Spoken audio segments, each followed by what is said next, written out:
Goal is to be a good footballer, right? In this video, I'll give you 5 very important tips to become a very good football player, whether if you're a beginner or if you're a really young kid. At the end of the video, I'm gonna be giving you a bonus tip where it will make you a very successful football player. Number 1, focusing on your fundamentals. What is your fundamentals as a football player? Your first touch, your passing. Before you go watch the videos, how to improve the specific dribbling and all that stuff, you need to improve your passing and you need to improve your first touch. That's the first thing coaches will be looking. How can you improve your first touch and passing? Very simple. Find a wall and keep passing. Passing, receiving constantly. That's the best and the simplest way to improve your first touch and passing. Make it challenging sometimes where you have to move, you're not just stationary. Because you have to remember everything branches out from your first touch and passing. Your positioning, your receiving, you playing under pressure, everything starts how you receive the ball or how you set somebody else up. Every single week, make sure you do this 3-4 times until you get consistent with your passing and your first touch.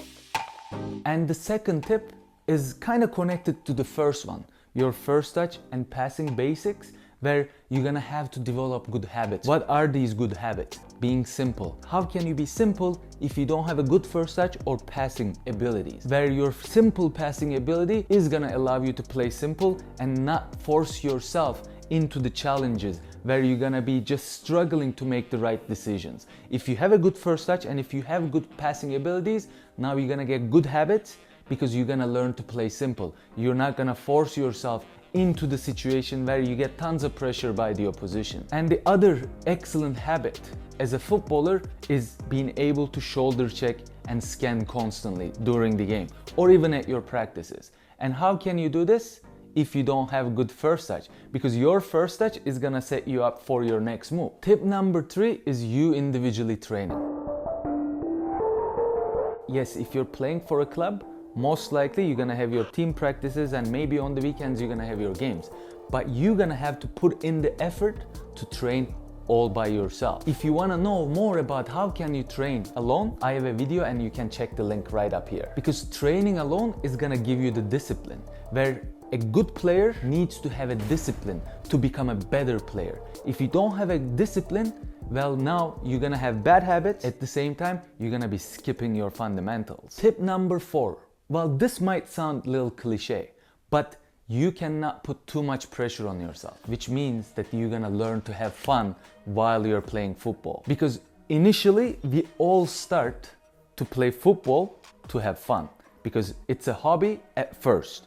It could get better and you could become professional, yes.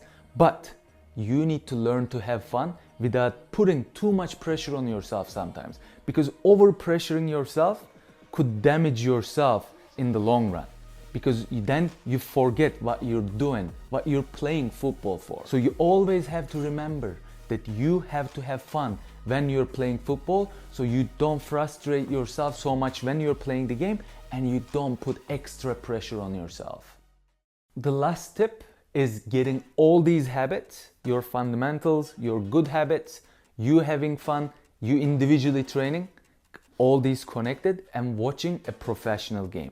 Constantly watch games where you're gonna learn how these professional players connect all these attributes together. How simplicity is so much more important to be a successful footballer than complicating things. And watching their positioning and getting the ideas of what the player that plays your position do on the pitch, and playing that high intensity and high level professional game. If you are not watching any game, if you're not watching any professional players, if you're not following any professional players, now you're actually not learning what those high level athletes are doing when it comes to them playing your position. Let's say you're a winger and you don't know when you need to be making the runs without the ball, and you don't know when you need to be making the runs inside rather than outside. So watching these high level athletes is really gonna teach you and give you those good habits when you're playing the game, no matter how young you are.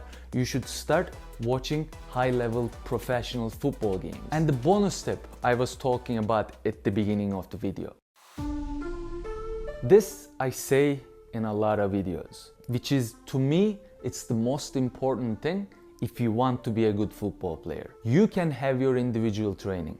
You can go and practice with your team. You can do the fundamentals, you can watch games, but nothing is gonna improve your game as much as playing the game.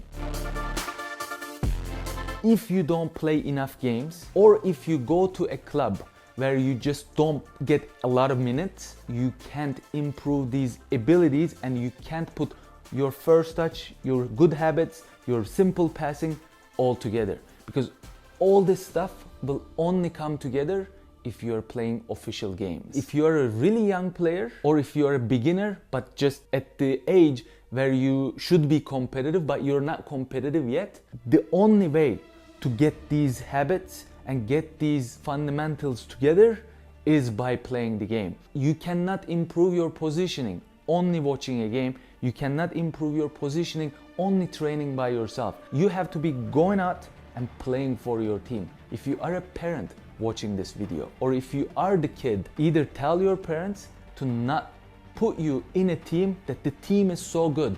Maybe you are not as good as the players in that team. There is no shame in that. There is always room for improvement. But if you go to a club where you don't play, where you don't get enough minutes, now instead of you going like this, you're gonna be staying right here. You need to bring this playing minutes up here so you can gain experience and you can improve your game in the game. I hope you enjoyed this video. Please drop a like, subscribe to my channel with the notifications on. Thanks for tuning in. I will see you next time.